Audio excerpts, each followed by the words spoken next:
Nema sikaribo harimo ibyiringiro bitajya bituma umuntu akorwa n'isoni. Niyo mpamvu nkubwira mwene data, nubona ugiye mu windi atari guhamya Kristo, umenye ko isi zakota, ariko nuvuga Kristo ukamuvuga neza Yesu, hari izindi mbaraga muri Yesu. Haleluya, amen. Iyo Yesu umuvuze neza ukamuvuga ushonje, Yesu arakugaburira. Navuze Yesu ushonje, Yesu arangaburira. Navuze Yesu nambaye ubusa, Yesu aranyambika. Haleluya, vuga Yesu. Wimuvuga n'amaganya, bwira abantu ko atabara, bwira abantu ko Yesu aruhora. Reka mbwire wowe unkurikiranye, muhamye. Ukumva atakumvise ako n'akazi ke, wowe umuhamye. Icyo nshinzwe ni ukuvuga Kristo nkamuvuga neza. Umuntu yanyemera atanyemera, oya, nge nzunyemera ko ahari. Hari ibyo utemerewe, hari imvugo utemerewe, hari aho udakwiye kurira, hari ibyo udakwiye kwigira kubera ubukristo bwawe. Vuga Kristo neza. Haleluya, Imana izakugirira neza, Imana izabana nawe, Imana izagushyigikira, Imana izakurwanirira, Imana izakugeza aho utatekerezaga, Imana izakwagura mu buryo utatekerezagamo. Tugiye gusenga Imana. Ndashaka ko ari warasubiye inyuma, wige kuba mu ijuru rya gatatu. Ijuru rya gatatu ni ahandi Imana datiri, ni hahandi mu ijuru rya gatatu wewe bakubwira ngo ugiye gupfa ukababwira ko utagomba gupfa. Ni handi bakubwira ko, ni handi Satani akubwira ngo wowe urasebye, ariko kubera ko mu ijuru rya gatatu wowe kumva ntabwo usebye. Mu ijuru rya gatatu ntabwo haba amaganya, mu ijuru rya gatatu ntabwo haba ibintu bigutera ubwoba, mu ijuru rya gatatu ntabwo umuntu akangwa n'amagambo, mu ijuru rya gatatu nta kindi umuntu yishingikirijeho. Aba mu ijuru rya gatatu rimubwira ngo humura, ntabazana gutabara nkwereka ibikomeye biruhije utamenya. Hanyuma ndasenga ngira ibyiringiro, ndibuka ko nari mbona ku munota wa nyuma nenda kwambuka, nzahora mpamya Imana kwikora, nzavuga Imana ko ishoboye byose, ndi umugo wo kuyihamya. Abandi bazayivuga nabi, nyivuge neza. Tubonye abantu bibagirwaho Imana yabakuye, wikibagirwaho Imana yigukuye. Genda gakeya, ibuka ko wambaraga umwenda umwe ariko urambara. Reka icyubahiro ugihe Imana. Nubona Imana ikuhaye icyubahiro, nubona Imana ikugiriye neza,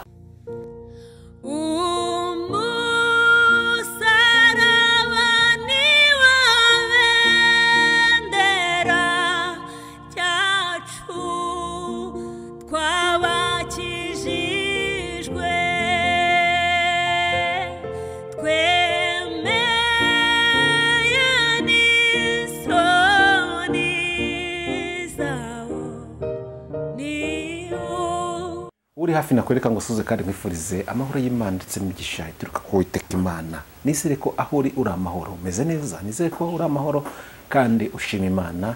Biravuga ngo mu bibaho byose duhore dushima. Ijambo rikavuga ngo nta kibazo ibyegezo n'ibisitaza kubaho, ariko ubiza nawe azabona ishyano. Humura rero, ndagusuje kandi nkwifurije ineza y'Imana ndetse n'umugisha uturuka ku Uwiteka Imana. Kora subscribe n'imbuta, kora subscribe tujye tubana mu biganiro byacu byose umunsi ku munsi. Kiri no ibiganiro byishimiye ko bikunze, ukabona mu bugingo hari igihindutse cyangwa se gikosotse, bisangize n'abandi bamenye ubutumwa bwiza bwa Yesu Kristo. Biravuga ngo bamenye ukuri niko kuzabatura.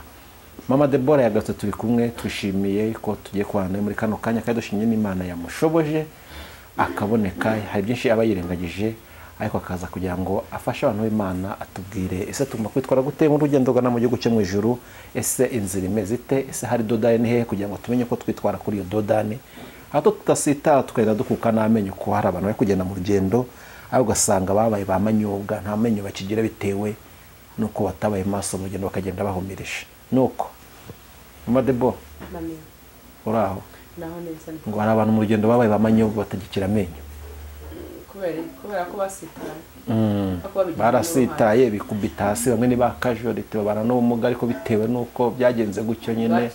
Bakinnye mu kibuga nabi. Bakinnye mu kibuga nabi. Kunika kubera impanuka. Hari n'abakinnye batambaye inkweto zo mu kibuga bazikuyemo. Ikibazo gikomeye. Uwo ngo utarabigizemo uruhare ndabuze zimukwira, Imana izazimuha. Ariko wajemo agashaka gukina abishaka cyangwa se abyiganye, uwo ngo turamwihanganisha. Ariko mwe n'abandi barwaye ngo indwara yo kutaryoherwa no kutabihirwa. Yo kutaryoherwa? Abyo ni ikibazo gikomeye. Bumva ibintu biryoshye gusubirura batakibyumva. ikibazo gikomeye. ibintu byose bumva biryoshye. Iyo ndwara sinzi iyi ndwara bayita ngo iki? Ubwo navuga ko ari gutera. Yarya ibyakumva biraryoshye, yarya ibite byakumva biraryoshye byose akarya.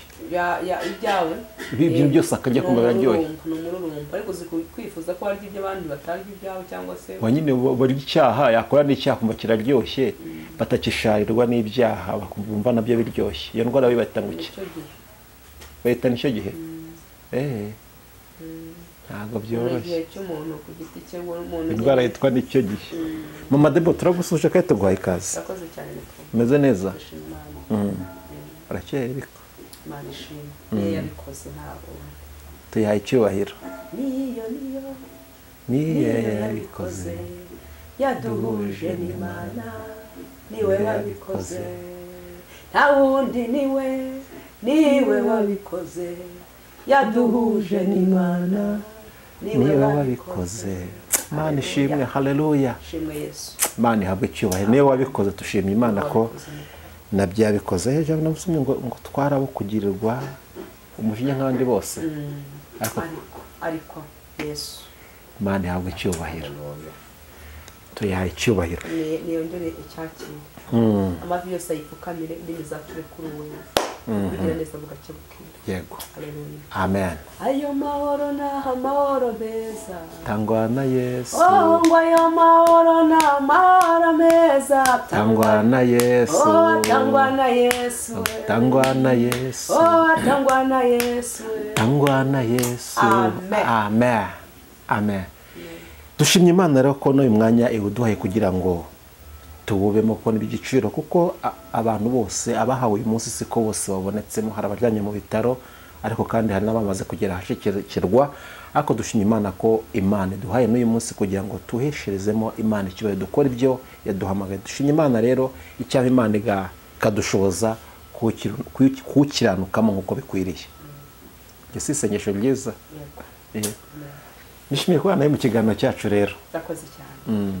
Kandi ndanezerewe. Yego, niki kiri gufasha abantu muri no minsi? Niki kiri kugufasha? Hari akajambo twajyaga tugira muri coordination, niki kiri muri rihe jambo riri kugufasha muri iyi minsi? Ijambo ni kugufasha. Niko Yesu ashoboye byose. N'ibyangira bishoboye n'ibyawe. Niko anankunda. Yesu arankunda.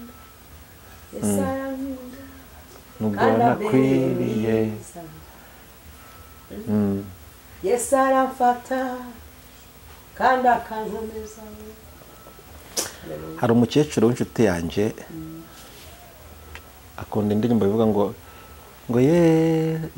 Yesu aramfata. Yesu aramfata akankomeza kuko ankunda bihebuje. Yesu aramfata. Avuze n'umutanzanya Filipe. Yesu aramfata akankomeza kuko ankunda bihebuje. Yesu aramfata. Ntiyakundira ubugingo, ntiyakundira ubugingo bwanjye kudupfa, yawucunguje igiciro, iteka aramfata. Akunda iyo ndirimbo. Twabanye agahe gatoya, yari afite icyumba cyitwa ngo Yesu aramfata. N'ubu aragifite mu rugo iwe. Yesu aramfata. Yesu aramfata akankomeza kuko ankunda bihebuje. Yesu aramfata. Nkunda kumva amakuru y'umurwa uri kure, hatagera ibyago, kandi umucyo n'umwana w'intama umunsi umwe nzawinjiramo. Haleluya. Haleluya, niko mvuza impundu. Haleluya, nzinjira mu murwa. Haleluya, ndi hafi kujyayo. Umunsi umwe nzawinjiramo. Amen. Amen. Ndafashijwe. Imana ishimwe cyane kandi tujye tugusaba usenga Imana twinjire muri gahunda y'umunsi. Uyu munsi nabonye udasanzwe, nabonye waje witwaje na Bibiliya, ibyo byose ngiye Bibiliya n'intwaro yanjye tugiye kurya kandi turagomba neza ibamo nawe utagiye mu murimo w'Imana ibamo. Imana iguhe umugisha kandi tubwire abantu ku musaraba ngiye kuzabaha ubuhamya, ngiye kuzababwira uwo ndiwe, mbabwire iby'Imana mbere yuko ntarakizwa, mbabwire nkishijwe, mbabwire iby'Imana yakoze mu buzima bwanjye, kundisha abantu gukunda Imana. Yego turabutegereje, ariko uzavuga iby'Imana. Hari umuntu abonye muri ino minsi ari gutanga ubuhamya agenda abeshya iby'Imana. Yewe ntabwo nabeshya kugira ngo mbone bitanu. Gutanga ubuhamya ubundi ubeshya byo bimaze. Yego ntabwo nahimba ikinyoma kugira ngo mbone bitanu. Sibyo ko nzi neza ko mu minota 5 mvuze Yesu neza yampareze bitanu. Sibyo se ahemba neza ntiyambura. Kuba ngihumeka ikindi ndi mu murimo w'Imana, hari ibintu Yesu yabanje kunkorera ngewe. Abantu benshi barabizi Imana yankunze urukundo rutandukanye. Nawe ufite uko yagukunze, ariko nanjye ufite uko yankunze. Rero ntabwo naza ngo ntanga ubuhamya bw'ubuzima nacemo, nerekana umubabaro cyane, nerekana agahinda, mvuga n'ibyo ntarivuze kugira ngo isikunde ingirire muwe. No, nzi neza ko ijuru ryangira impuhwe, ijuru ryateranye, ryatanga komande yampaza. Amen. Rero nta mpamvu zo kuza mbeshye nza n'ucakura mvuga umubabaro nababaye ntari nawufite. No, si ngombwa. Yego reka tugusabe usenga Imana twinjire mu kiganiro cyacu cy'uyu munsi. Turagushimiye Mwami Imana yacu, umubyeyi udukunda, umubyeyi muzima, umubyeyi uharanira umuntu, umubyeyi uduheka ntaducutse. Ndagushimiye Imana n'uyu munsi mugushimiyemo kuko wawundemeyemo kugira ngo uvuge ibyawe. Nta kindi gitumye nicara aha ngaha, ni ukuvuga imbaraga zawe, ni ukuvuga ineza yawe, ni ukuvuga gukora kwawe. Imirimo turayifite, ibihamya turabifite, warakoze Mana. Turagushimiye kuko uri isoko idakama, kandi uri igiti cy'inganzamarumbu, urugugamo rw'umugaru. Uri isabune y'abameshi. Haleluya. Ujya uhaza abashonje bagahaga, imbaraga z'umwuka wera. Nyakubahwa Imana umutware, Imana ivuga bikabategeka bigakomera. Turaguhamagaye turi hano hantu kano kanya muzubane nakugirire neza, muzubane nakugutware mu izina rya Yesu. Amen. Amen. Imana ibamugisha, Imana ibagirire neza kandi Imana ibiteho. Ku batanzi nitwa Mukamutesi Atanazi, ndi umudamu, mfite umutware n'abana. Imana ibaha umugisha, ndabakunda, ndubatse muri make, umubyeyi.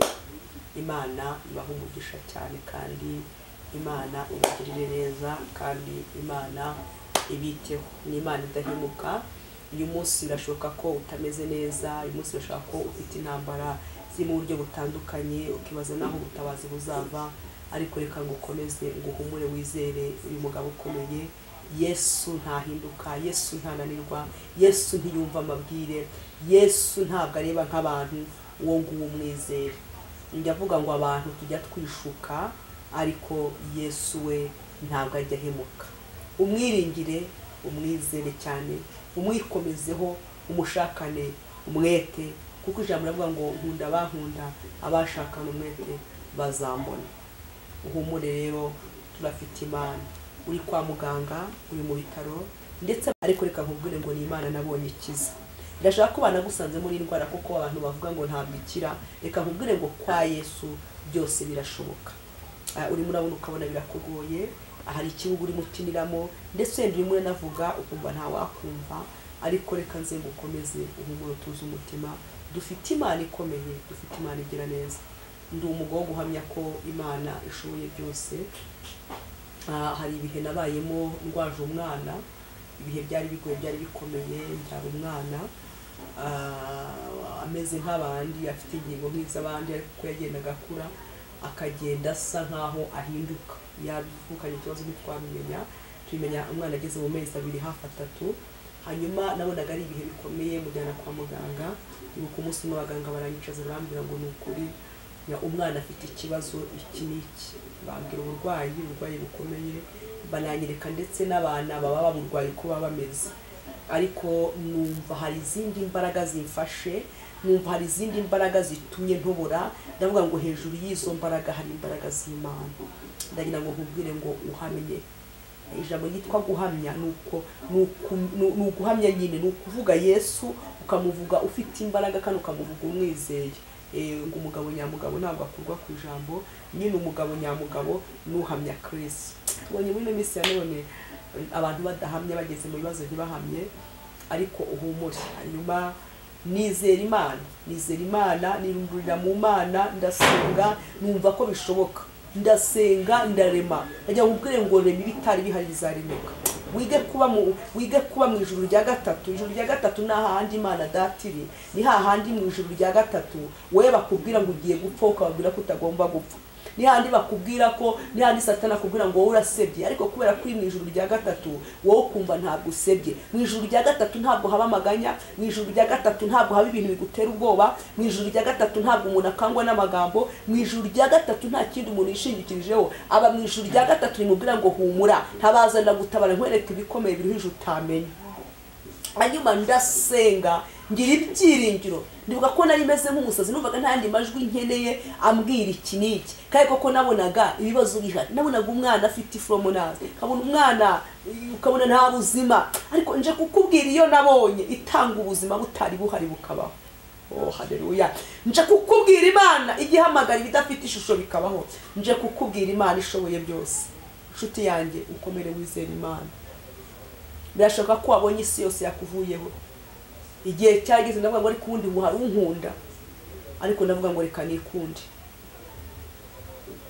Ariko hari ugukunda umwe gusa, niwe Kristo, utajya uhemuka, utajya uhinduka. Uyiturenganya abantu turahinduka, kuko nyine turi abantu, rimwe turishuka, turishuka. Ariko ukomeye, uri mu bigeragezo, uri muribaza iherezo ry'urugendo, humure. Uri muribaza iherezo ry'ibyo urimo hano kuri ino si, humure. Wabuze igisubizo cy'ikibazo ufite, ni ukuri humure. Muri ibyo bihe numvaga ko nahumurizwaga no gusenga, humurizwa no mu kuririmba, ngira ku rwego mbaho njyenyine, kandi n'ubu ngubu ndi ku rwego njyaho nkenewe. Aho ntakenewe ntaho najya. Iyo ugiye ahantu ukenewe uhatambukana umucyo, waherwa icyubahiro, ntuhakomerekera. Ariko iyo ugiye ahantu ukeneye udakenewe urahakomerekera, ko nabiri avuga ngo ukajya imbere y'abakomeye, ahubwo ugire ko abakomeye baguhamagare. Rero muri ino minsi ya none tugira ubwenge, muri ino minsi ya none tubabo turi bo. Niba uri umukristo pe, niba uri umubyeyi wuzuyemo ubumuntu, ufite ubumana, uhumure. Nje kukubwira ngo Yesu ntabwo akoze isoni, umwiringire, arakora kandi arakomeye, imirimo ye iratangaje. Muri ibyo bihe nabibanyemo n'Imana, ntabwo yigeze intererana. Ndayisenga uyu munsi nkabona ikibazo ntabwo gikemutse, nkabona urugamba rurushaho kwiyongera, nkakomeza ngasenga. Ni ukuri Imana yambere gisunika, ariko Imana ndayititiriza nyuma y'imyaka 3 n'igice. Icyo kintu sinjya nkunda ko ntabwo nareka gutakivuga. Niyo ndi mu iteraniro ishimwe ryanjye ndaritambuza. Suko Imana itarandemeye amashimwe menshi akomeye, ariko igitumye nsa gutya, igitumye ngiye mvuga nshize amanga muri byose, niko nabonye Imana. Iti yanjye urimo nyumva, umwana ni ikintu gikomeye, urubyaro ni ikintu gikomeye. Ntitiriza Imana, ndayiringira, ndayizera. Ahantu zibampanuriye batampanuriye, ikimana ipfana nayo ni ugukiranuka. Nyuma y'imyaka 3 n'igice Imana iza kumbwira ijambo rikomeye, irambwira ngo nkurinze umuruho w'iteka, nanjye uzankorera. Niyo mpamvu rongeye nkorera Imana nta gukina mfite, niyo mpamvu nkorera Imana nk'umuntu uzapfa ejo. Ni ngewe yenda ubyivugira ku giti cyanjye, ariko mba numva nta kintu na gitoya na kimwe gishobora gutuma ndindiza cyangwa cyandangaza kudakorera Imana. Si ngombwa ko nkorera Imana nka runaka, si ngombwa ko mvuga nka runaka, si ngombwa ko mpanura nka runaka, si ngombwa ko mbyina nka runaka, ahubwo wowe uwuriwe. Imana rero ntabwo yigeze intererana, yaje kumpagurukiriza umwana, arahaguruka, waragenda, ariga. Niyo mpamvu rero ndi hano nshize amanga mvuga Kristo, nje kumukubwira. Nabonye Imana ubyarirarira, iragabura, irambika. Ngiye kubwira ngo ntuzarebere Imana mu mibare ngo uvuge ngo urata amashuri. Ngiyewe ndi umugogo wamye ko nasanze Imana aho uwize Icyongereza, uwize Igifaransa, uzi Igishinwa, uzi ikintu icyo aricyo cyose, ashobora gusigara yisobanura, ariko wewe wamenye Imana ukayubaha, ukayubahisha, ugatambuka. rero imbere y'Imana ntuzagira ibintu uzanaho, imbere y'Imana uzarisha iturufu yitwa gukiranuka no kuyishakana umwete no kumenya uwo uriwe. Ntiwisuzugure, ntiwipinge, ntiwivange n'amahanga. Turimo turabona isi rwose iraryoshye, isi iraryoshye rwose, isi iraryoshye, ni viziyo. Turimo turabona abantu babyina imbyino rwose, turimo turabona abantu bavuga ukundi kuntu, turabona ukuntu abantu bikora ukundi kuntu, ariko ni ukuri gumukuri. Nta kibazo niba uri umuturage, gumana ubwo buturage bwawe, Imana igume muri wowe kandi Imana izakugirira neza. Rero one Mama Deborah ngo yagace gatoya gituma ngiye nkorera Imana. Ijoro ntabwo naritinya gukorera Imana, kuko nanjye hari ibyabanje gusasira urukundo. Yamagurukije umwana, ingaburira abana, mpera abana kwiga, yarabikoze ndetse inakora n'ibyo tutavuganye. Hari ukuntu usenga Imana, inshuti yanjye, uhimisha Imana gukiranuka, uhimisha Imana gusenga, kandi uhimisha Imana guhora uca bugufi. Nubona Imana igukoreye ikintu ujye uhora uca bugufiya, kuko iyo uciye bugufiya Imana igenda ikuzamura. Haleluya, igenda ikuzamura igushyira ku rwego ikugeza ku rundi. Imana himbazwe cyane. Haleluya. Nkorera Imana nkayisenga ikavugana nanjye. Waba uraye uzakorera Imana, kuko ushobora kuburara ariko ntubwirirwe, ushobora kubwirirwa ariko ntuburare, ushobora kwambara umwenda umwe ukambara rwose. Imana ku Mana byose, ibintu byose birashoboka. Rero uyize n'iyingire, ni Imana nziza. Urashaka ko uyu munsi wabuze minerivare z'abana, ariko n'ubwo uyu munsi ubona bitagenda neza, ugambura amaboko ko gukomera kwawe ntabwo kwaba guhari. Uyu munsi minerivare ishobora kubura, ariko ejo ntabwo yabura. Ejo ushobora kubura ijambo, kuko nageze igihe cyo kubura ijambo n'ukuri mbifite kubera igihe. Hari abantu tuzaganira nkanze kubabwira igihe, kuko ni igihe kikwambura ijambo kandi urifite. Igihe gishobora umuntu akagusuzugura kandi rwose ni uko utari ukwiye gusuzugurwa. Igihe gishobora gutuma ukomanga ahantu ntibagufungurire kubera ko igihe cyageze.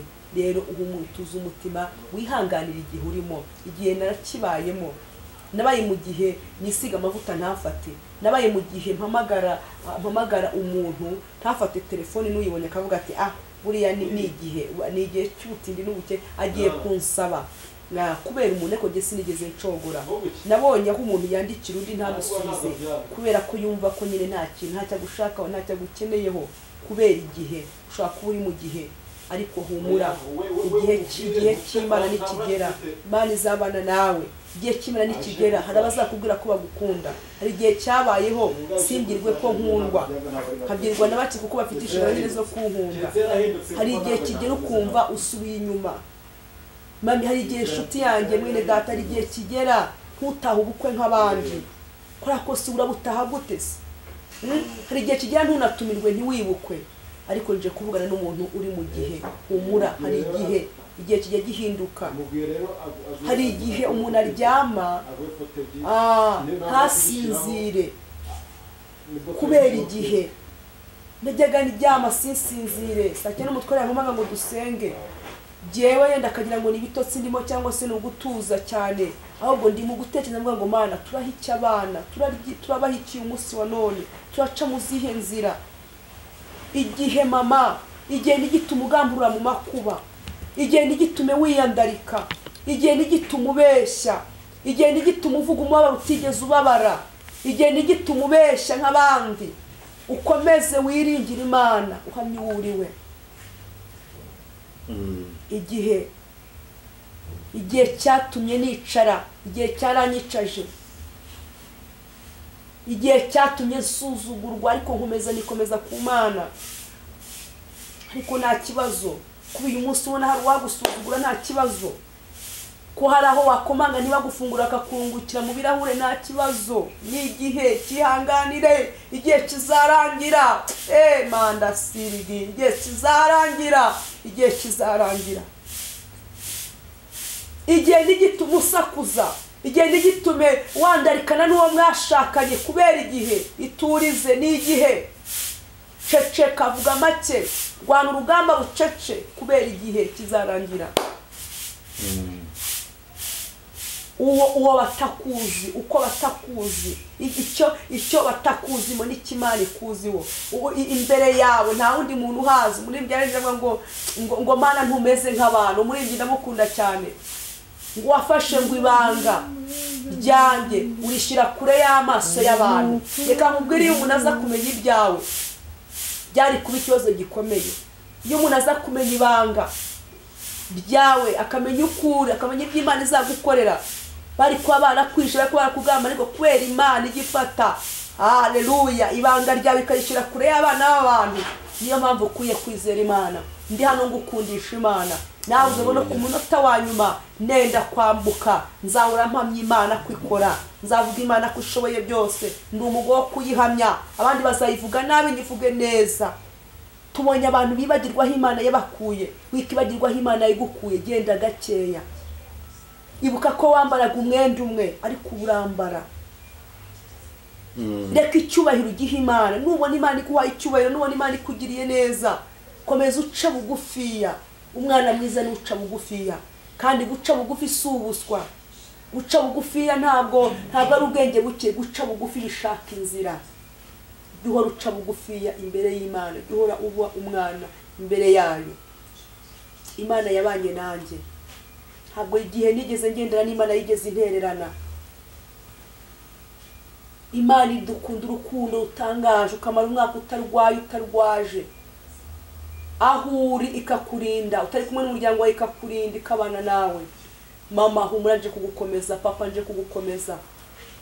Najyaga mbona umunsi nkavuga se uyu munsi urira, katekereza ku Mana. Imana yemera ko umuntu yiga. Iryo shuri ntugamburure mu makuba. Ibyo bibazo ntabwo ari ibikwica, izo ntambara ntabwo ari izukwica. Menya ko uyu munsi urubona ari bibi bidafite ishusho, ariko ejo bizagenda neza. Kandi reka nkubwire ijambo rikomeye nkunda gukoresha mbika mu mutima wanjye, ntabwo ibintu byose bizagenda neza usabye kubyitwaramo neza. Humura, utuze umutima, tujye kuganira ku ijambo ry'Imana. Uhamye uwuriwe, hamye uwuriwe. Nugera aho ubona inda yawe yagucumuza, uhamye uwuriwe. Nugera aho ubona rwose ibyiza byabihari, ariko ukabona ko nyuma bizakugiraho ingaruka, hamye uwuriwe. Hari ibintu twaretse ku bwa Kristo. Hari ukuntu umuntu ahura n'intambara ya nyinshi, umuntu akagutuka, umuntu akakwandikira message, umuntu akagusuzugura. Ntabwo ari uko utabura icyo umusubiza, ariko kubera uwuriwe. Hari ibintu utemerewe mu Kristo kuvuga, hari ibintu utemerewe gukora, kubera uwuriwe. Kubera ubukristo bwawe. Ubukristo bwawe ni imbuto, nta mbuto nta gakiza. Wizera Imana. Narakomeje niringira Imana, igera ku rwego inkuraho umuntu mu bikoko, imagurukiriza umwana yarabikoze, ndayishimira. Ndambura ngo genda unkorere, ubwire abantu banjye ko ndi Imana igira neza. Babwire ko ndi Imana itabara, babwire ko ndi Imana ihindura ubuzima, babwire ko ndi Imana ihindura amateka, babwire ko ndi Imana ivuga bikabategeka bigakomera. Ni Imana nabonye idakora nk'amashuri. Nasenze Imana n'ukuri kavugana nanjye, kandi reka nkubwire ngo iby'Imana ivuga bingana n'ibyo ikora. Ubu umuntu utuze umutima, ashaka ko abantu bakwineganyije bitari bikwiye, ariko ni igihe wibarenganya. Ntashobora ko ari abantu bakwaza, abantu barakuryarye, ariko humura, ihangane, ni igihe kizabisobanura. Utuze umutima, wizera Imana. Reka dusome ijambo ry'Imana riri mu Byakozwe n'Intumwa 18 n'umurongo wa 4 kugeza ku wa 8. Nabwo haravuga ngo Filipo ajya i Samariya, nuko abatatanya bajya hose bamamaza ijambo ry'Imana. Filipo aramanuka ajya mu mudugudu w'i Samariya, ababwiriza ibya Kristo. Abaho benshi baraterana, bumva ibyo Filipo avuga n'umutima uhuye, bamwitayeho.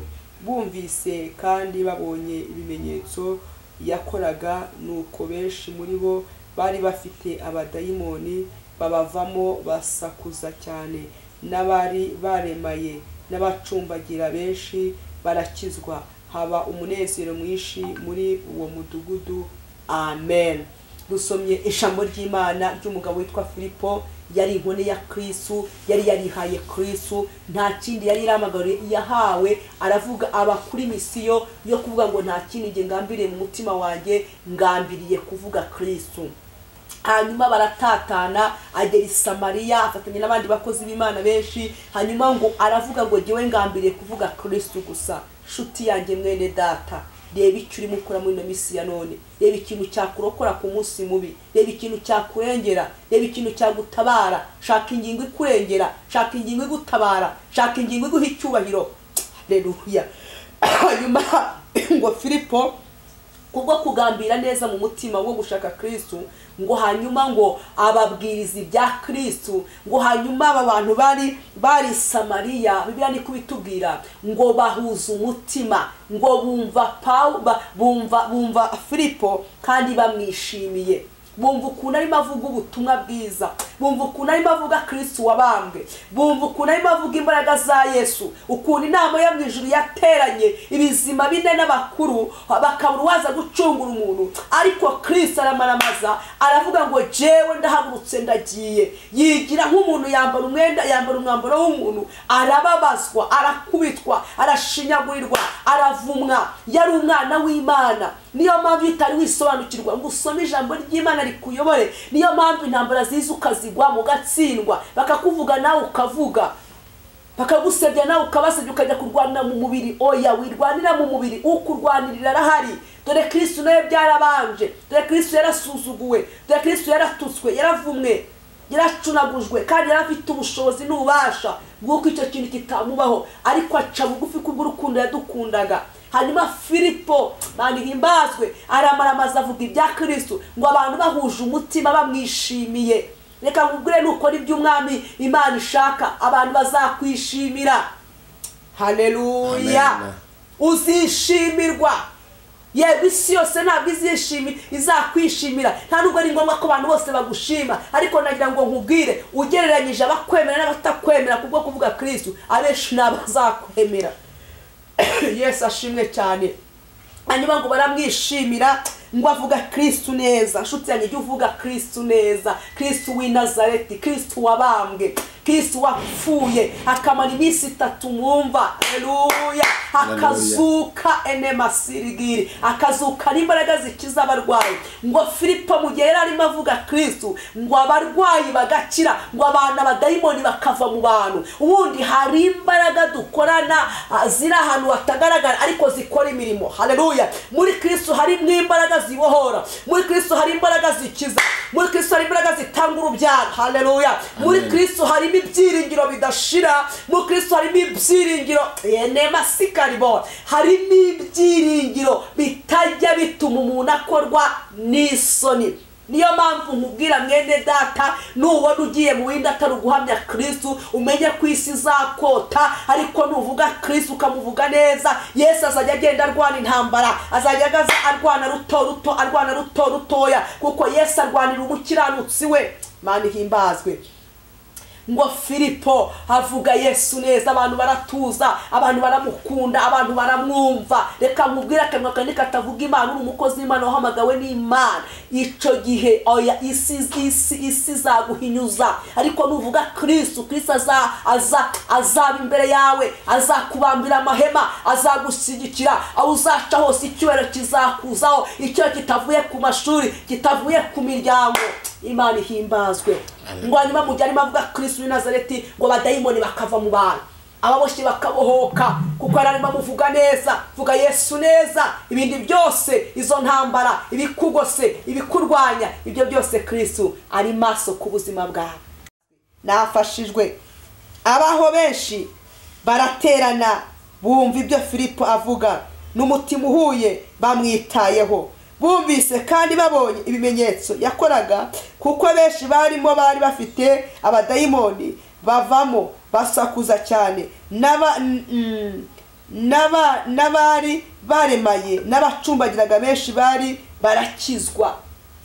Hari abari baremaye, abacumbagiraga barakizwa, kuko avuga ko iyo uvuze Yesu hari izindi imbaraga muri Yesu. Haleluya. Amen. Iyo Yesu umuvuze neza, ukamuvuga ushonje, Yesu arakugaburira. Navuze Yesu ushonje, Yesu arangaburira. Navuze Yesu nambaye ubusa, Yesu aranyambika. Haleluya. Vuga Yesu.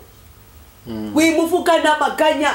Bwira abantu ko atabara, bwira abantu ko Yesu abuhora. Reka mbwire wowe unkurikiranye, nta kindi kiryoshye usibye Yesu Kristo w'i Nazareti. Nta kintu kigezweho, nuko wakira agakiza. nta wundi musitari ukomeye uruta abandi basitari, ni Kristo. Haleluya, wagiye ku musaraba. Nuvuga Kristo uzaruta abantu bakomeye. Nuvuga Kristo neza azakuzamura. Nuvuga Kristo neza azakwagura, nta kintu na gitashingiyeho. Abarozi bazavuga ngo wo kubaho bavuge ngo baho. Abagambana bazakugambanira ariko ntabwo bazagushobora. Kuvuga Kristo, jambo ravuga ngo ururimi rwawe icyo ruzazana nicyo rizagutungisha. Nuvuga neza unuvuga neza ibya Kristo nawe azakugirira neza. Numutabaza igihe cyose azagutabaza, ntabwo azemera kubabara. Reka nkubwire uvuze Kristo neza ukamuhamya, hari intambara Kristo arwanira mu gikari wowe utazizi. Haleluya. Hari amarira atemera kurira, hari agahinda utemera kugira. Nongera ngo ayo mahoro meza atangwa na Yesu. Hanyuma ngo ibyiringiro byanjye biri ku Mana. Ngifata ibyiringiro byanjye ngo bishyira ahandi. Uyu munsi ushobora kuba bitameze neza nshuti yanjye, ariko humura bizamera neza. Muri ibyo bihe byose naciyemo ntabwo nakubwuhamya bukene n'ubutindi burinjira. Ntabwo nigeze niyandarika, ntabwo nigeze niriza. Nashize amanga nkorera Kristo ndamuvuga. Ihangana, umubabaro wawe niwo wuzi, Kristo arawuzi. Ntabwo ari ngombwa ko isi yose imenye umubabaro wawe, oya. Nujya ngo bibwire Yesu niwe ugira ibanga. Bibwire Yesu ni inshuti igira ibanga. Bibwire Yesu ni inshuti igira ibanga. Bibwire Yesu ni inshuti igira ibanga. Haleluya. Amen. Baraterana. Filipo aravuga ati reka nkuvuge neza, hari icyo nakubonyeho. Reka nkuvuge neza, niko wangize. Reka nkuvuge neza, haya narakubonye utareba amashuri. Reka nkuvuge neza, nabonye utarobanura ku butoni. Reka nkuvuge neza, reka nkubwire imbere y'Imana niho umuntu ajya depoza dosiye yo gusenga ikemerwa. Hari aho wajya gusaba akazi bakagusaba amashuri wize. Ariko imbere ya Yesu ayo wize yose arakwakira. Niyo mpamvu udakwiye kwipfusha ubusa. Niyo mpamvu agatima kagitera hakiriho ibyiringiro yuko ubutabazi bwaboneka. Niyo mpamvu ugihumeka umwuka w'abazima ntabwo ugomba kurumbira Imana, ugomba gushaka Imana ukayivuga neza, ukayihagararira. Bakayivuga nabi ukayivuga neza, bakivanga ukivangura, ugahagarara muri pozisiyo imwe ukavuga ngo ndi umukristo. Muri 108 umukobwa witwa Perpetua muri Suwedi, ashatse kumwibeshaho ariko aravuga ngo njye ndi umukristo nzahora ndiwe. Mani himbazwe. Bashaka kumwereka iby'isi ariko basanga ari mu kirere cya gatatu, ari mu ijuru rya gatatu, aho umuntu adakangwa n'ubutunzi kuko azi ko ubutunzi butangwa n'Uwiteka. Imana himbazwe. Filipo avuga Yesu neza. Vuga Yesu neza, ibindi byose Yesu arabizi. Azi kuzarya, azi kuzambara, azi yuko ukodesha, azi yuko azaguha n'iyawe, azi yuko abana bakeneye kwigwa, bakeneye kurya. Wowe icyo Yesu agusaba, vuga Yesu neza umuhamye. Mubamuzi n'abatamuzi umuhamye, muamwemera n'abatamwemera umuhamye. Haleluya. Umuhamye. Ukumva atakumvise ako nakazi ke, wowe umuhamye. Icyo ushinzwe ni ukuvuga Kristo nkamuvuga neza. Umuntu yanyemera atanyemera, oya, nge nzunyemera ko ahari. Haleluya. Kandi nanyemera anyemeza n'abantu. Haleluya. Yagukunze nta wakwanga, yakuramburiye amaboko nta wayahina, yasinye nta wasinyura. Ashimwe Yesu, ndafashijwe. Haleluya. Filipo avuga Yesu neza, aramumanuka amuvuga ibigwi. Uzarebe nuvuga ibigwi umwana w'umuntu azishima, azanezerwa. Yafite inkara yiguha. Niba umwana w'umuntu umuvuga neza akaguha inka akakugabira inka, Yesu we yakora ibingana gute mu buzima bwawe n'abawe? Haleluya. Icyo ushinzwe no guhamya, ntabwo ushinzwe kurwanira mu mubiri, ushinzwe guhamya Kristo. Kandi za mbuto wabibye ugahora uzivomerera, ugahora uzikuramo urukungu kugira ngo umwanzi ataza akazikwiba, ukaba wararuhiye ubusa, ukaba warahingiye ubusa, ukaba waravunikiye ubusa. Imana ihimbazwe. Hanyuma ngo nabari baramugaye, nabari n'abacubagiraga bose, gwimimo n'ibitangaza birakoreka. Murongo wa 8 yavuga ngo haba umunezero mwinshi muri uwo mudugudu. Uwo mudugudu Filipo yari ari umukozi w'Imana. Ukwiye kuba mu mudugudu akamenya ko uri umukozi w'Imana. Ukwiye kubana n'inshuti akamenya ko uri umukozi w'Imana. Wowe ukorera hano kuri no murongo wa YouTube, ukwiye kuza guhamya kuri umukristo, uri umukristo. Hari ibyo utemerewe, hari imvugo utemerewe, hari aho udakwiye kurira, hari ibyo udakwiye kwigira kubera ubukristo bwawe. Vuga Kristo neza. Haleluya. Imana izakugirira neza, Imana izabana nawe, Imana izagushyigikira, Imana izakurwanirira, Imana izakugeza utatekerezaga, Imana izakwagura mu buryo utatekerezagamo. Tugiye gusenga Imana. Ndashaka ko wari warasubiye inyuma, wari warivanze, ntabwo wari ugihamya.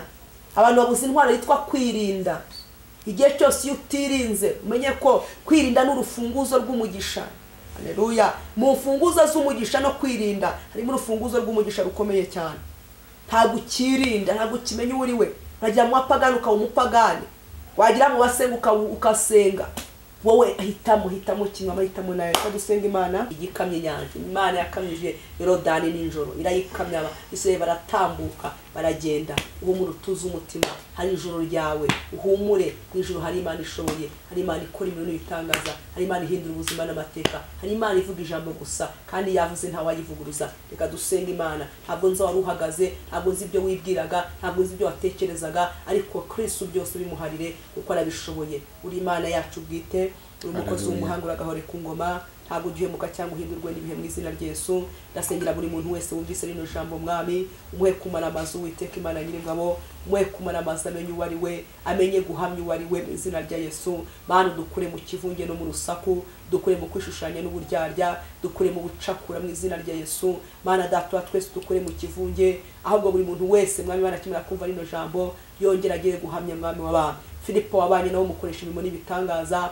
abarwayi barakira mwami, abacu bagiraga barahaguruka, bararwaye abadayimoni babavamwo kubera ko yaragambiriye neza kukuvuga mwami. Mu izina rya Yesu Kristo, buri muntu wese mwami wacitse intege wongera umusubizemo intege mu bugingo, kandi wari urwaye akire, kandi mwami wisuzugaga akanipinga, reka ugiraho umuhagurutsa mwami. Waye ratinze uhamuhagurutse kuko ushoboye byose. Urakoze mukunzi wanjye, gize neza ndagushimiye, gize neza ndakubashye. Haya bini sayini mandone kiribo shayini. Haleluya. Ubohora abantu bawe kuko ubishoboye, ubohora abantu bawe kuko ubikora. Mana himbazwe, ujye ubohora abantu bakabohoka mu izina rya Yesu Kristo w'i Nazareti. Uca iminyururu n'ibiziriko, nema binifo enema, ugira ahandi hantu bakura, ugenda ahandi hantu bageza. Urakoze ndagushimiye kuri Imana ishoboye byose, kandi uri Imana ije gukora, uri Imana ije gutabara abayigutabaza. Haleluya. Uri Imana ije gushyigikira abagambiriye neza mu mutima. Mana himbazwe, uri Imana ije kurwanira intambara abantu bakwirinye bakakwizera, uje kubarwanira intambara. Mana himbazwe kuko arabuje gutungura.